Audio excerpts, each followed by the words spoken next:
My mom hid my college acceptance letter, so I exposed her in front of the whole family. I, 18 female, still can't believe what happened this weekend.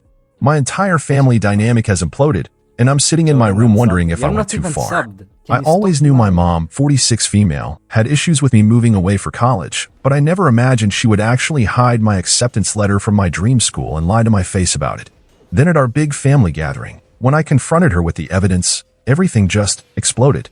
Now my dad isn't speaking to her, my grandparents are taking sides, and I'm caught in the middle of a family war I never wanted to start. For context, I've always been the responsible one in our family. My younger brother, 16 male, is the athletic star who gets all the attention, while I'm the quiet, studious one who's expected to just handle everything on my own. My mom has always been weirdly possessive of me, much more than my brother. She monitors my social media, questions me about every friend I have, and has made it clear since I started high school that she expected me to attend the local community college while living at home. But I had bigger dreams. Since sophomore year, I've been working my ass off to get into Westfield University, a really good school about 4 hours away from home. It has an amazing program for what I want to study, environmental science, and I've been laser focused on getting accepted. I maintained a 4.2 GPA, was president of 2 clubs, volunteered regularly, and even worked part-time to save up money. My mom knew all about this. It wasn't a secret, but she always dismissed it with comments like, "That's nice, honey, but you know the local college is perfectly good," or "You'll change your mind when the time comes." I applied to 6 schools total, including Westfield, and had been checking the mail obsessively for weeks. Responses from other schools had started coming in, 3 acceptances, 2 waitlists, but nothing from Westfield. Then last week, I was using my mom's laptop to print something for school when a notification popped up from her email. The subject line caught my eye. Forward, congratulations from Westfield University admissions. My heart literally stopped. I clicked on it before I could even think, and there it was, a forwarded email from Westfield, dated 3 weeks ago, confirming they had sent my acceptance package and asking for my enrollment confirmation by the end of the month, which was just 1 week away. I was shaking as I read it. My mom had not only intercepted my letter, but had forwarded the email to herself and deleted it from our home email account that I regularly check. I scrolled through her email and found an entire folder labeled Westfield, with multiple emails from them, all forwarded from our family account. I wanted to confront her immediately, but something stopped me. The calculated nature of what she'd done scared me. This wasn't a momentary lapse in judgment. This was premeditated sabotage of my future. So instead, I took screenshots of everything, sent them to myself, and then closed her email as if I'd never seen it. That night at dinner, I casually mentioned still hoping to hear from Westfield. She looked me straight in the eyes and said, "I'm sure they'll let you know soon, honey, but don't get your hopes up. It's a very competitive school." The ease with which she lied to my face made my stomach turn. I spent the next 2 days in a fog, trying to figure out what to do. Should I confront her privately? Tell my dad? Report it to Westfield somehow? I felt like I was going crazy. This was my future she was messing with. The deadline to confirm enrollment was rushing at me, and my acceptance package was God knows where. I couldn't sleep, couldn't focus on schoolwork, couldn't even eat properly. Every time my mom asked if I was feeling okay, it took everything in me not to scream the truth at her. How could she do this to me? Did she really think I would never find out? Or was her plan to wait until after the enrollment deadline had passed, then discover the letter and act devastated that it was too late? The more I thought about it, the more betrayed I felt. I've always trusted my mom, even when I disagreed with her. We've had our fights and differences of opinion, but I never thought she would deliberately sabotage something this important to me. This wasn't just controlling behavior. This was a complete disregard for my autonomy as a person, for all the hard work I'd put in over the years. Then I remembered our upcoming family barbecue at my grandparents' house that weekend. Everyone would be there, my dad's parents, my mom's sister and her family, my dad's brother and his kids. All people who had supported my college dreams over the years. People who had listened to me talk about Westfield, who had encouraged me to apply, who had celebrated my other acceptance letters with me. And suddenly, I knew what I had to do. At the barbecue, our family was spread across my grandparents' backyard. Aunts, uncles, and cousins mingled around the grill while my grandfather told his famous fishing stories for the 100th time. Under normal circumstances, I would have loved this gathering, the familiar chaos, the overlapping conversations, the sense of belonging. But today, my stomach was in knots. I'd barely slept the night before, rehearsing what I would say, imagining every possible outcome. My phone felt heavy in my pocket, the screenshots of my mom's betrayal like a ticking bomb waiting to explode our family's peace. Part of me still hesitated. Was I really going to do this?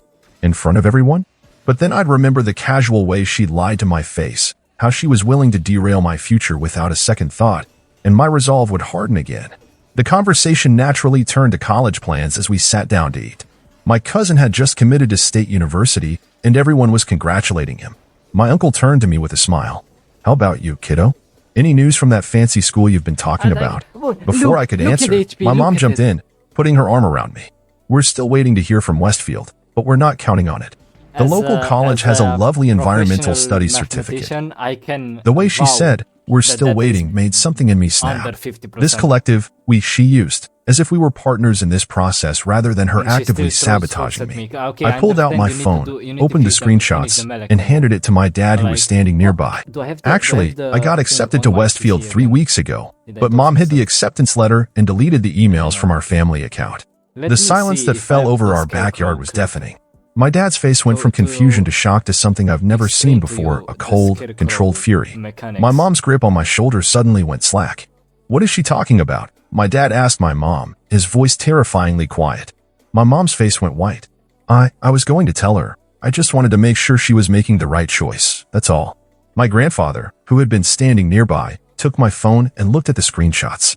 These are dated from last month. Lisa, he said, using my mom's name instead of the affectionate sweetheart he usually calls her. You can't be serious, my aunt said, looking at the phone over my grandfather's shoulder. You hid her college acceptance letter? My mom's eyes darted around at the circle of shocked faces. You all don't understand, she said, her voice rising defensively. Westfield is so far away, and she's too young to be living on her own. I was protecting her. By lying to her, my dad's voice was still quiet, but there was an edge to it now that made everyone flinch. By hiding communications from a university? Do you realize what you've done? The deadline for enrollment is next week. My mom burst into tears, but they didn't move me the way they usually would. I just wanted more time. I was going to show her the letter. I just needed her to consider her options carefully. Options. I found my voice again. You've been pushing the local college for years. You never wanted me to have options. What followed was chaos. My mom fled inside the house, sobbing. My dad followed, his voice raised now. My brother stood frozen, looking lost. My aunts and uncles exchanged uncomfortable glances, while my cousins pretended to be fascinated by their phones. My aunt pulled me aside, her arm around my shoulders. Are you okay? She asked quietly. I wasn't sure how to answer. Relief at finally exposing the truth warred with the shock of the family explosion I just triggered. I don't know, I admit it. I didn't know what else to do. The enrollment deadline is next week, and she wasn't going to tell me. My dad emerged from the house, his face set in grim lines. Where's the acceptance package? He demanded, loud enough for my mom to hear from wherever she was hiding. A long pause. Then my mom's voice, small and defeated, in my closet, behind my winter sweaters. The party effectively ended after that. My mom's sister took her home, while my dad, brother, and I stayed behind to apologize to my grandparents for the drama. My grandmother hugged me tightly. You did what you had to do, she whispered in my ear. Don't you dare feel guilty about this. But I did feel guilty, not about exposing the truth, but about the public way I'd done it. As angry as I was, seeing my mom's humiliation didn't bring the satisfaction I'd expected. Just a hollow feeling and the certainty that our relationship would never be the same. Update 1, 2 days later. The first 48 hours after the barbecue were like living in a pressure cooker. Dad drove us home in complete silence, knuckles white on the steering wheel. Mom was already there when we arrived, eyes red and puffy, sitting small and defeated at the kitchen table. She tried to reach for my hand as I walked past, but I couldn't bring myself to take it. We'll deal with this tomorrow, Dad said in a clipped voice that left no room for argument. Everyone get some sleep. Sleep. Right. As if any of us could sleep after what had happened. That night, I lay awake staring at my ceiling, replaying the confrontation on an endless loop. The shock on everyone's faces. My mom's desperate tears. My dad's controlled fury. Had I gone nuclear when a private conversation might have worked? But then I'd remember how easily she lied to my face about the letter, and doubt would give way to righteous anger again. Round and round my thoughts went, until dawn filtered through my blinds. The next morning, Dad was up early, making calls from his home office. Mom moved through the house like a ghost, not quite meeting anyone's eyes. My brother retreated to his room, headphones firmly in place, clearly wanting no part of the family drama. The silence between us all was suffocating. Around noon, Dad knocked on my door. Get dressed, he said. We're going to get your acceptance package. The drive to the house was tense. Dad attempted small talk about the weather, about an upcoming movie release, transparently trying to normalize an abnormal situation. I answered in monosyllables, stomach churning with anticipation and dread. Mom was waiting for us in the living room, the Westfield package clutched against her chest like a shield. When she handed it to me, her fingers lingered on the envelope a moment too long, as if she still couldn't quite let go. "The enrollment form is still inside," she said softly. I didn't fill anything out or change anything. I took the package and checked. Everything was there, untouched. The validation of my achievement, the welcoming letters, the housing forms, the course registration information. All the excitement I should have felt weeks ago rushed through me, but it was tainted now by everything that had happened. Dad helped me fill everything out right there at the kitchen table, his reading glasses perched on the end of his nose as he double-checked every detail. Mom hovered in the doorway, watching silently. When we finished, Dad grabbed his keys again. "I'm taking this to FedEx myself. It'll be there tomorrow morning with a note explaining the situation." After he left, Mom approached me cautiously. "I know you must hate me right now," she began. "I don't hate you," I said, and it was true. What I felt was more complicated than hate. Disappointment, betrayal, confusion. "I just don't understand how you could do this. I was so scared of losing you," she whispered. "You've always been my rock, more than your brother, more than anyone. The thought of you so far away, starting a life without me." She trailed off, wiping at her eyes. "It's not an excuse. I know that now. I panicked. I wanted to comfort her. The instinct to ease her pain was so deeply ingrained, but I held back. This wasn't my burden to carry.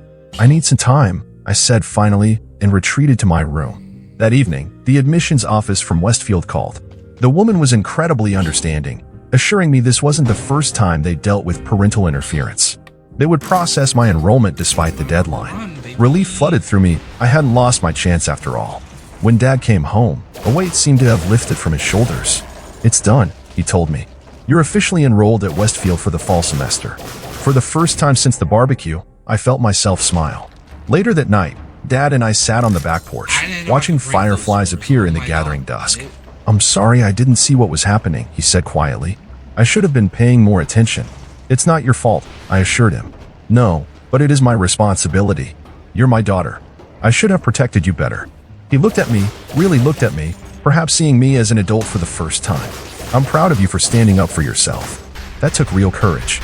That simple validation broke something open in me, and suddenly I was crying for everything that had happened, for the mother I thought I knew, for the family that would never be quite the same. Dad put his arm around me and let me cry it out. "We'll get through this," he promised. "All of us. It'll just take time." I wanted to believe him. But as I finally drifted off to sleep that night, I wondered if some broken things can never truly be fixed. Update 2 weeks later. 2 weeks after the barbecue incident, my mom knocked on my bedroom door. This in itself was remarkable. Before, she would have just walked in. The small gesture of respect for my privacy reflected the seismic shift in our family dynamics. "Can we talk?" she asked, hovering in the doorway. She looked different, somehow smaller, less certain, but also more present than she'd been in the emotional chaos of the past weeks. I nodded, putting aside the Westfield course catalog I'd been browsing. She sat gingerly on the edge of my bed, hands clasped tightly in her lap. "I'm seeing a therapist," she said without preamble. "Your father and I had a long conversation, and we both agreed it's necessary." This surprised me. My mom had always dismissed therapy as paying strangers to listen to your problems, whenever the subject came up at family gatherings. Her sister had suggested it years ago during a rough patch, and Mom had brushed it off completely. "That's good," I said carefully. "Dr. Winters says I have attachment issues," she continued, the clinical term sounding strange in her mouth. "She says my fear of abandonment is making me try to control the people I love." She took a deep breath. "Apparently, it's not normal to feel physical panic at the thought of your child moving away for college." I didn't know how to respond to this level of self-awareness from my mother. It was like talking to a stranger wearing her face. "I know an apology isn't enough," she went on, "but I am truly sorry, Emily. What I did wasn't just wrong, it was a betrayal of your trust. There's no excuse for that." For the first time since discovering the hidden acceptance letter, her apology didn't come with qualifiers or explanations about her intentions. It was simply an acknowledgement of the harm she'd caused. She reached into her pocket and pulled out an envelope. "This is for you." Inside was a check, a substantial one, with Westfield University fall semester written on the memo line. "Mom, I owe." "Please," she cut me off gently. "Let me do this. I know money doesn't fix what happened, but I want to support your dreams, even if they take you away from me." That's what real love should do, right? Support, not restrict. I studied her face, looking for signs of the emotional manipulation that had been our currency for so long. But her eyes were clear, her expression open. This felt different. Real. Thank you, I said simply, and was rewarded with a tremulous smile. Later that week, I received a lengthy text message from my maternal grandmother that landed like a stone in my stomach. Unlike my mom's genuine apology, this was a masterclass in emotional manipulation. Family business should be handled within the family. Your poor mother is devastated. When you're older, you'll understand a mother's love. It went on, effectively blaming me for the fallout of my mom's deception. I showed it to Dad, who read it with a deepening frown. Your grandmother means well, he said diplomatically, but she's wrong on this one. You don't owe anyone your silence when they've wronged you. His clarity was comforting in the face of my grandmother's guilt trip. In contrast, my paternal grandparents had become my unexpected champions. Grandpa called every other day to check on me, and Grandma started sending links to articles about college life and dorm room organization. We're so proud of you, she said during one call. Not just for getting into Westfield, but for standing up for yourself. That's a skill that will serve you well in life. My relationship with my brother transformed too. One evening, he knocked on my door and awkwardly asked if I could help him research some colleges. I know it's early, he said, shuffling his feet, but I've been thinking maybe I don't want to just go wherever the baseball scholarship takes me. We spent the night browsing college websites, talking about his interests beyond sports, possibilities he'd never considered before. I always thought you had it all figured out, he admitted. Like, you always knew exactly what you wanted. I laughed at that. Are you kidding? I've been terrified. I just got good at pretending I wasn't. His eyes widened. Seriously? But you always seem so confident. Fake it till you make it, little brother. I grinned at him. But don't fake it so well that you forget to ask for help when you need it. That was my mistake. The conversation left me feeling lighter somehow, as if in helping him navigate his future, I was making peace with the complications of my own. Slowly, almost imperceptibly, our family began to heal. Not back to what it was before, that was impossible, but into something new. Something more honest, with clearer boundaries and more open communication. The night Mom came home from therapy and actually disagreed with Dad about a household decision without dissolving into tears was a small victory that didn't go unnoticed by any of us.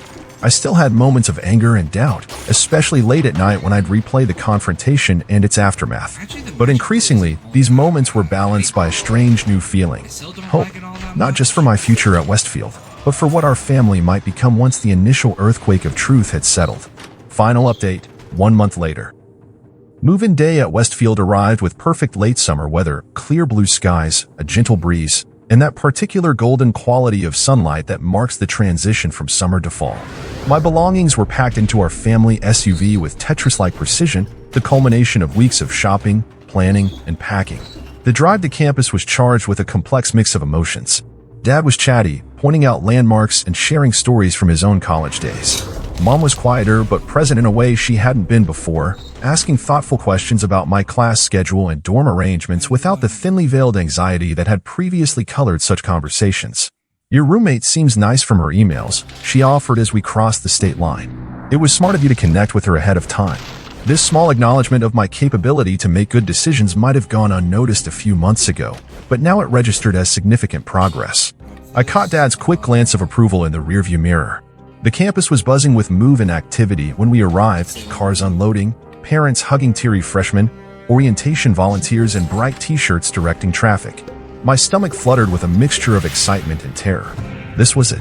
The future I'd fought for was finally here. My dorm room was small but bright, with 2 narrow beds, simple desks, and a shared closet. My roommate Kate hadn't arrived yet, so we had the space to ourselves as we unloaded my things.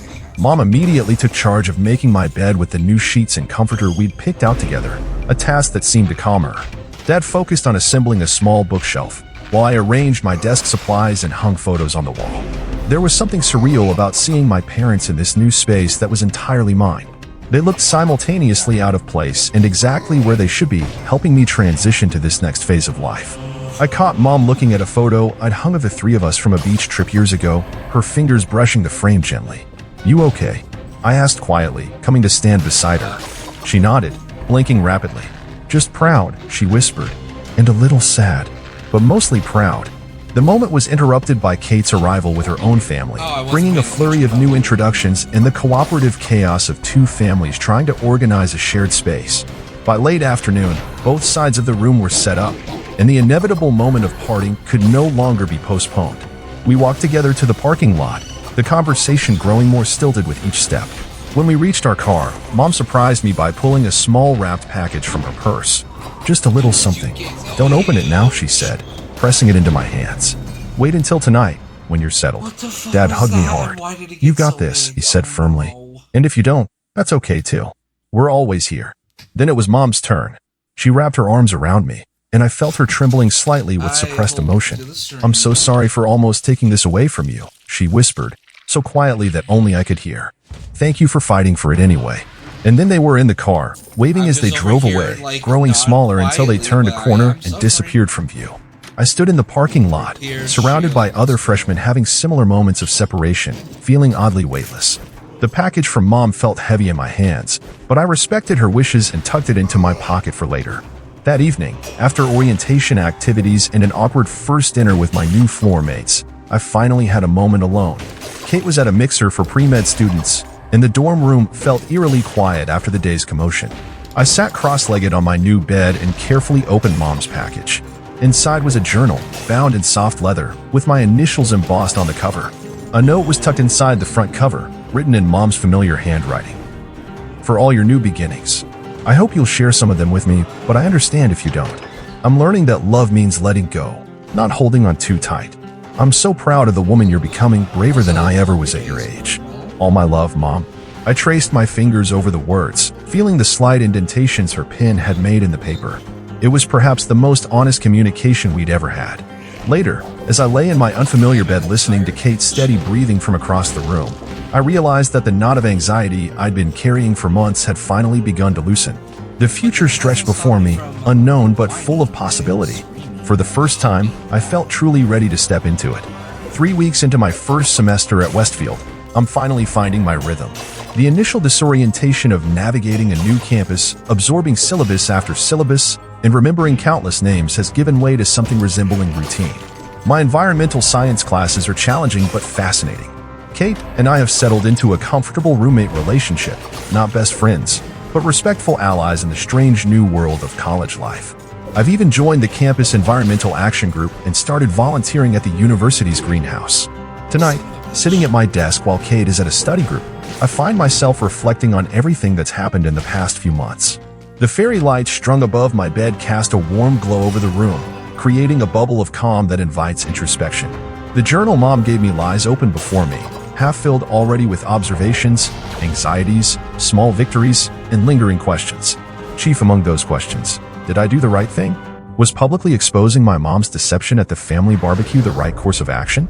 Sometimes I still wake up at night, replaying the shock and hurt on her face when everyone realized what she'd done. I wonder if I could have found a gentler way to address the situation, a private conversation that might have spared her the public humiliation. But then I remember the calculated way she intercepted those emails, created that hidden folder, looked me in the eye and lied. Would a private confrontation have been enough to break through that level of deception? Or would she have found a way to manipulate the situation, to gaslight me into doubting what I'd seen with my own eyes? Even now, with the clarity of distance, I'm not sure. What I do know is that the painful explosion that followed created space for real change in our family. Mom's therapy seems to be genuinely helping her. Our phone calls, while sometimes still awkward, have a new honesty to them that was missing before.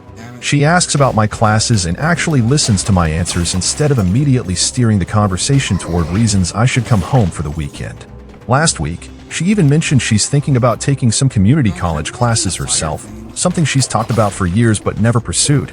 Dad calls every Sunday like clockwork, our conversations flowing more easily than they ever did in person.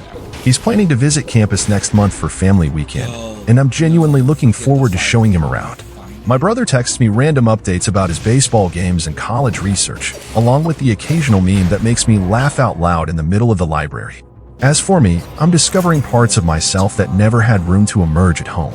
I'm more outgoing than I realized, more willing to take risks. Yesterday, I raised my hand in a lecture hall of 200 students to challenge a point the professor made about climate policy. My heart was pounding so hard I could barely hear my own voice, but I did it anyway. Last weekend, I went hiking with a group of students I barely knew and ended up stargazing on a mountain until 2 a.m., having conversations about life and philosophy and the future. I'm not the same person who discovered that hidden acceptance letter just a few months ago. That girl was afraid to upset the family balance, to assert her own needs if they conflicted with her mother's emotional comfort. She'd been conditioned to manage everyone else's feelings at the expense of her own. I don't think I'll ever be completely free of that tendency. Those patterns run deep, but I'm learning to recognize it when it happens, to pause and ask myself what I actually want rather than automatically accommodating others. The strangest realization has been that I can love my family deeply while also establishing boundaries with them. That maintaining my autonomy doesn't mean destroying our connection. That healthy relationships can bend and adapt to change without breaking. These seem like such obvious truths, but they've been revelations to me. Mom's note comes back to me often. I'm learning that love means letting go, not holding on too tight. Maybe that's the lesson for both of us, that real love creates space for growth rather than trying to contain and control. That the strongest connections are the ones that can stretch across distance, across disagreement, across change. I don't have all the answers yet. Some days I still feel like I'm playing at being an adult, waiting for someone to notice I don't know what I'm doing. I still get homesick sometimes, missing the familiar rhythms of my old life even as I embrace the excitement of the new. I still worry about Mom, about whether she's truly healing or just finding more subtle ways to manage her anxiety. But for the first time, I feel like I'm authoring my own story rather than playing a prescribed role in someone else's. The future stretches before me, uncertain but full of possibility. And whatever happens next, I know I have the strength to face it, because I already have. Was exposing my mom in front of the whole family the right thing to do? I'm still not sure. But it was my choice, made in a moment of desperate clarity, and I'm making peace with both the intention behind it and the consequences that followed. Some battles need to be fought in the open, even when they leave scars. Some truths need to be spoken aloud, even when the speaking hurts. And sometimes, the most loving thing we can do for each other is to shatter the comfortable illusions that keep us small.